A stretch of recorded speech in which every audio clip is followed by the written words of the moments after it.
दो सियापत रामचंद्र की जय। बिरचऊ मगमहु नगर तेहि सतजो जन विस्तार। श्रीनिवासपुर ते अधिक रचना विविध प्रकार।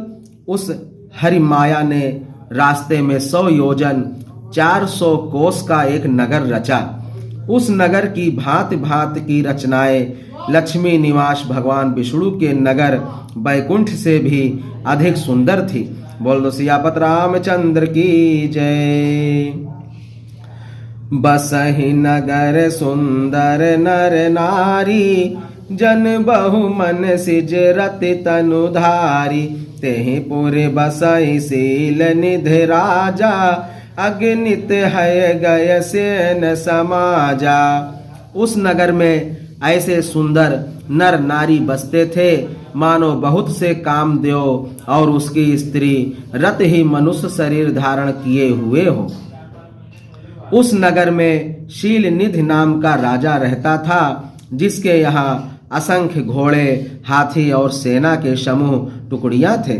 बोल दो सियापत रामचंद्र की जय। सत सुरेश सम विभव विलासा। रूप तेज बल नीत निवासा। विश्व मोहनीता सुकुमारी। श्री विमोह जिसु रूप निहारी। उसका वैभव और विलास 100 इंद्रों के समान था। वह रूप तेज बल और नीति का घर था। उसके विश्व मोहिनी नाम की एक ऐसी रूपवती कन्या थी, जिसके रूप को देखकर लक्ष्मी जी भी मोहित हो जाएं। बोल दो सियापत रामचंद्र की जय।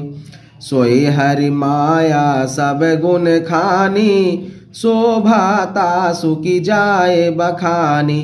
करई स्वयंवर सो नृप बाला। आए तहाँ अगणित महिपाला। वह सब गुणों की खान भगवान की माया ही थी। उसकी शोभा का वर्णन कैसे किया जा सकता है। वह राजकुमारी स्वयंवर करना चाहती थी, इससे वहां अगणित राजा आए हुए थे। बोल दो सियापत रामचंद्र की जय।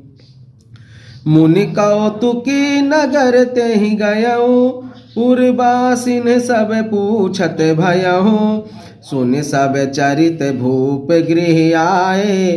कर पूजा नृप मुनि बैठाए। खिलवाड़ी मुनि नारद जी उस नगर में गए और नगरवासियों से उन्होंने सब हाल पूछा। सब समाचार सुनकर वे राजा के महल में आए।